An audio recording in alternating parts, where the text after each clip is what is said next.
Before you press the shutter, a very important decision is already being made. Vertical or horizontal?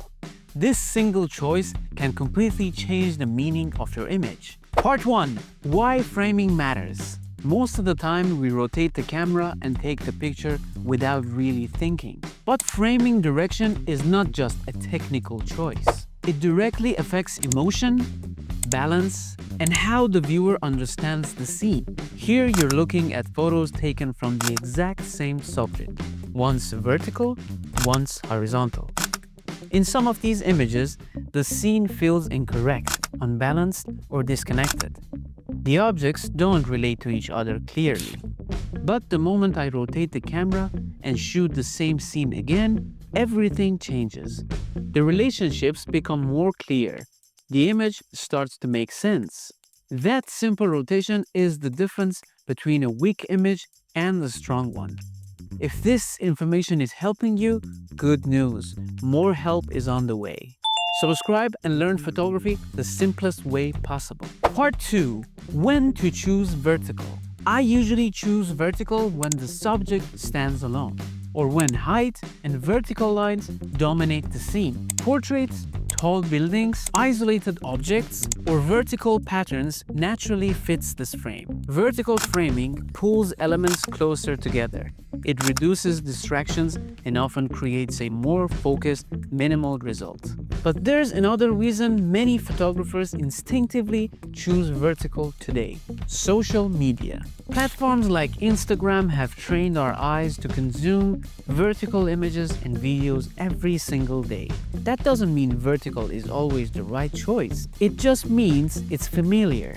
What we see all the time is not always what's visually correct. For certain projects, clients, or platforms, you may have specific requirements. But when you're free to choose, your framing should serve the subject and the message, not the algorithm. Part 3.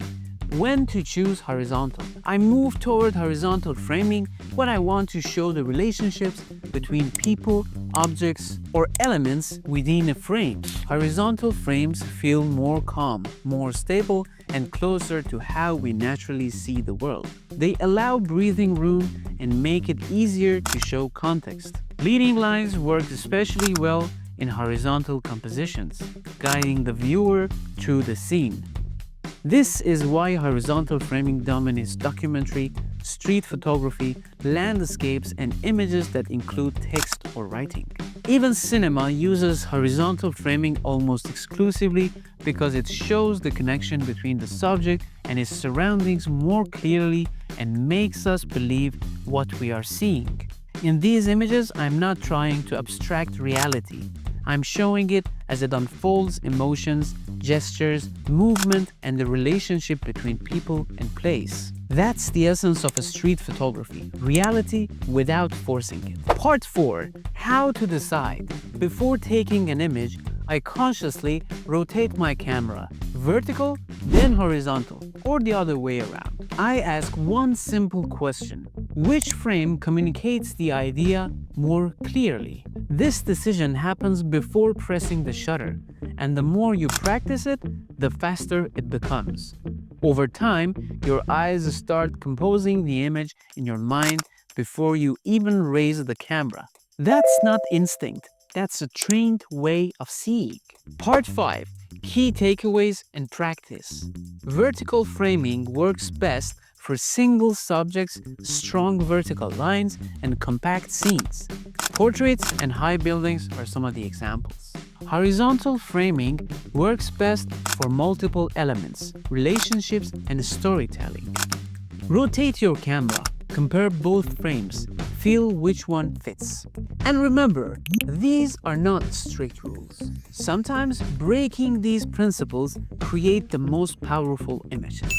This is my message to all photographers and videographers. Don't limit yourself, don't limit yourself, don't limit yourself by rules created by others. Learn them first, understand them deeply, and break them intentionally. What truly matters is awareness, not trends, not habits, not convenience. Every time you're rotating your camera, you're not just changing the composition, you're changing the story. If you want to learn photography without overcomplicating things, subscribe. Stay curious, keep learning. I'll see you in the next video.